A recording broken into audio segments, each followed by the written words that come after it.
learners, welcome to Unfold You, your favorite digital learning platform. मैं हूं अंजू शर्मा और हम कर रहे हैं chapter the D and F block elements, जिसमें आज हम करने जा रहे हैं कुछ इम्पॉर्टेंट ऑक्सीडाइजिंग एजेंट्स के बारे में।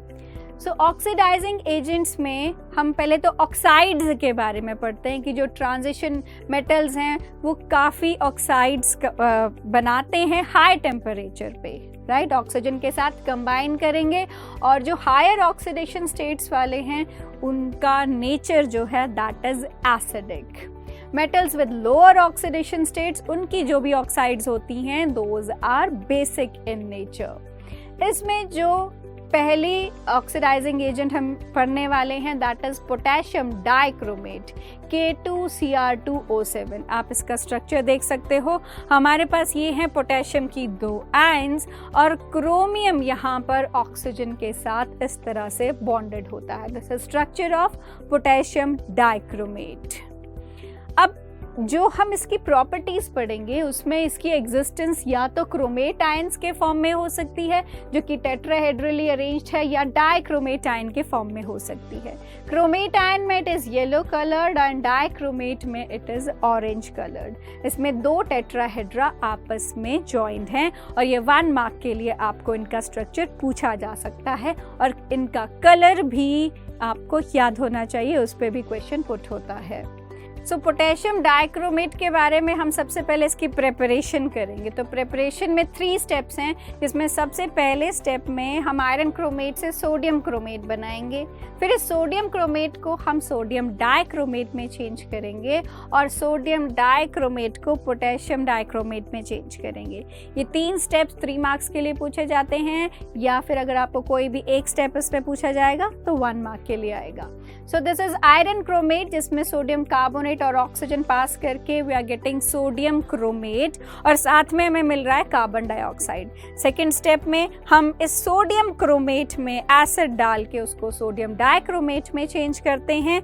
एंड थर्ड स्टेप में हम इस सोडियम डाइक्रोमेट में KCl ऐड करके उसमें पोटेशियम डाइक्रोमेट उससे ऑब्टेन करते हैं और साथ में हमें मिलता है NaCl। This is preparation of potassium dichromate. Now properties के बारे में बात करें तो सबसे इंपॉर्टेंट प्रॉपर्टी तो मैंने आपको बताया ऑक्सीडाइजिंग की ही है, लेकिन अगर इसकी कलर और मेल्टिंग पॉइंट की बात करें तो कलर है इसका orange and it has a high melting point. It is soluble in water. Action of heat से हमें क्रोमेट आयन ऑब्टेन होगी और इसकी ऑक्सीडाइजिंग प्रॉपर्टीज़ होती हैं। नेक्स्ट है हमारे पास potassium permanganate. Potassium permanganate is KMnO4 और उसमें मैंगनीज में ऑक्सीजन 3 तरह से डबल बॉन्डेड और एक side single bonded O negative, जिसके साथ ये पोटेशियम आयन कंबाइंड है। और मैंगनेट आयन जो है that is green in colour and this is MnO4 negative. और permanganate ion is MnO4 1 negative. जैसे KMnO4 में K positive, MnO4 1 negative. This is permanganate ion and this is purple in colour, dark pink या purple. इसकी preparation में हम सबसे पहले जो MnO2 है उसको पोटेशियम मैंगनेट में चेंज करेंगे और फिर उसकी ऑक्सीडेशन करेंगे परमैंगनेट में चेंज करने के लिए। लाइक MnO2 को हमने फ्यूज किया KOH के साथ और एयर के साथ ऑक्सीडाइज किया, it gives us manganate ion, और जिसकी इलेक्ट्रोलाइटिक ऑक्सीडेशन हमने की तो हमें मिलती है परमैंगनेट आयन। प्रॉपर्टीज में जो Mn2 पॉजिटिव है that is getting converted to MnO4 negative here, ये मीडियम के साथ चेंज होती रहेगी। और जो इसका कलर है मैंने बताया आपको पर्पल होता है। It is also soluble in water and it, अगर हम KMnO4 को हीट करेंगे हमें K2MnO4 मिलता है और साथ में ऑक्सीजन मिलेगा, जिसकी वजह से उसकी ऑक्सीडाइजिंग प्रॉपर्टीज़ होती हैं। अब जब ये ऑक्सीडाइजिंग प्रॉपर्टीज़ अपनी शो करता है तो इस तरह से एक इलेक्ट्रॉन, 3 इलेक्ट्रॉन या 5 इलेक्ट्रॉन एक्सेप्ट करके अपनी ऑक्सीडेशन स्टेट चेंज करेगा। जैसे आपको पता है ये डी ब्लॉक एलिमेंट्स की एक कैरेक्टरिस्टिक प्रॉपर्टी है that they do show variable oxidation state. So in acid solutions, iodine is liberated from potassium iodide. I negative में MnO4 negative डाला, 16H positive में it gives you Mn2 positive plus 8 water molecules and 5 I2. Fe2 positive ion जो green है that is converted to Fe3 positive ion which is yellow in color. अब इसमें आपको complete the reaction आ सकता है, तो आपको ये तो पता है कि ये इस चीज़ को ऑक्सीडाइज करेगा।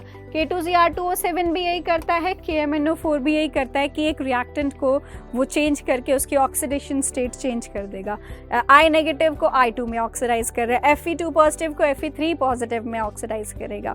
लेकिन जैसे यहाँ पर है MnO4 नेगेटिव और H पॉजिटिव, ये हमेशा फिक्स रहेंगी दोनों आयंस, और यहाँ Mn2 positive and water fix रहेगा। What will change? The balancing will change according to the जो आपने रिएक्टेंट लिया है उसकी क्या वैलेंसी है, उसमें क्या चेंज आ रहा है। और ये जो एसिडिक मीडियम में चेंज है that will be according to this equation, जिसमें 5 इलेक्ट्रॉन्स वो एक्सेप्ट करेगा, तो उसके अकॉर्डिंग आपको सारी बैलेंसिंग करनी पड़ती है। बस आपको ये याद रखना कि फेरस से फेरिक बनेगा, आयोडाइड से आयोडीन बनेगा, ऑक्सलेट आयन से कार्बन डाइऑक्साइड बनेगा, सल्फाइड से सल्फेट बनेगा, नाइट्राइड से नाइट्रेट बनेगा। ये चीज़ें आपको याद रखनी है, बाकी सब उसमें सेम रहेगा। और इस पर डेफिनेटली क्वेश्चन आता है बोर्ड्स में हर साल 2 या 3 नंबर का, या तो आपको प्रेपरेशन आएगी या ऑक्सीडाइजिंग एजेंट्स के बारे में आएगा। जैसे ये बता रहे हैं ऑक्सलेट को ये कार्बन डाइऑक्साइड में चेंज करता है, सल्फाइड आयन को सल्फर में चेंज कर देता है। देन सल्फ्यूरस एसिड और सल्फाइड को सल्फेट में चेंज कर देता है, नाइट्राइट को नाइट्रेट में चेंज कर देता है। अब कुछ रिएक्शंस इसके, ये तो सब एसिडिक मीडियम में था जहाँ पर 5 इलेक्ट्रॉन को वो एक्सेप्ट कर रहा था। कुछ इसके न्यूट्रल या फेंट एल्कलिन सॉल्यूशंस के भी रिएक्शन हैं जिसमें आयोडाइड आयन को ये IO3 आयोडेट में चेंज कर रहा है और खुद चेंज हो रहा है MnO2 में। बाकी सब में यू विल सीइंग दैट यहाँ पर ये Mn2 पॉजिटिव में चेंज होता है एसिडिक मीडियम में, but in neutral and faintly alkaline you will be getting MnO2 as the product, जो मैंगनीज में चेंज आएगा। यहाँ पर भी यू विल गेटिंग MnO2 और यहाँ पर ये इसको ऑक्सीडाइज कर रहा है 2 पॉजिटिव से 4 पॉजिटिव में। तो ये था ऑक्सीडाइजिंग एजेंट्स के बारे में, जिसमें हमने 2 इंपॉर्टेंट कंपाउंड्स पढ़े, KMnO4 और K2Cr2O7, जिसकी प्रिपरेशन पे या ऑक्सीडाइजिंग प्रॉपर्टीज पे आपको डेफिनेट क्वेश्चन मिलता है। तो इस पार्ट के लिए यही था। आप प्लीज़ इसको ध्यान से पढ़िए, रिवाइज कीजिए और हम फिर मिलेंगे नेक्स्ट पार्ट में, जिसमें हम पढ़ने वाले हैं द F ब्लॉक एलिमेंट्स या the inner transition elements. So till then, keep learning, keep revising. Thank you.